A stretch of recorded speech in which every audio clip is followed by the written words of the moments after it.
కేటీఆర్ గారికి అదేవిధంగా హరీష్ రావు గారికి ఏదో పిచ్చి కుక్క కలిసినట్టు నాకు అనుమానం వస్తున్నది.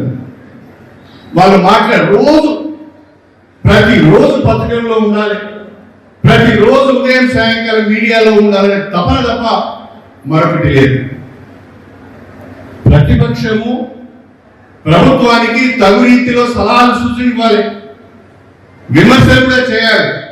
అవి సహేతుకంగా ఉండాలి, ప్రజలకు ఉపయోగపడే విధంగా ఉండాలి.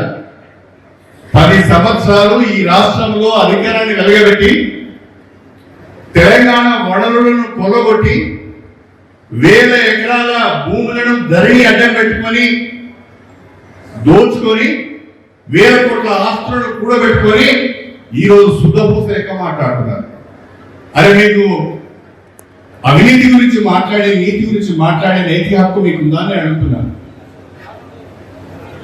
కేసీఆర్ కానీ, కేటీఆర్ కానీ, హరీష్ రావు గారికి కానీ తెలంగాణ వనరులను కొల్లగొట్టి వేల ఎకరాల భూములను మీరు సొంతం చేసుకుని వేల కోట్ల రూపాయల ఆస్తులను కూడా కట్టుకొని బ్రహ్మాండమైన ఫామ్ హౌస్లు కట్టుకొని ప్యాలెస్లు కట్టుకొని ఇవాళ మీరు నీతి గురించి మాట్లాడుతున్నారు. మీకు ఆ అర్హత ఉందా అని అడుగుతున్నాను, మీకు ఆ నైతిక హక్కు ఉందా అని అడుగుతున్నాను. పిల్లలు లేస్తే నిజాయితీ గురించి మాట్లాడతారు, నీతి గురించి మాట్లాడతారు. ఆ నీతి నిజాయితీ అనేది బీఆర్ఎస్ పార్టీ డిక్షనరీలోనే లేదు. మీరే కదా మొత్తం వ్యవస్థలను నాశనం చేసింది, మీరే కదా మొత్తం వ్యవస్థలను విధ్వంసం చేసింది. ఇవాళ మీరు కొత్తగా మాట్లాడుతున్నారు అంటే ఆశ్చర్యం కలుగుతుందని చెప్పి ఈ సందర్భంగా మీ అందరికీ కూడా సవినయంగా తెలియజేసుకుంటున్నారు.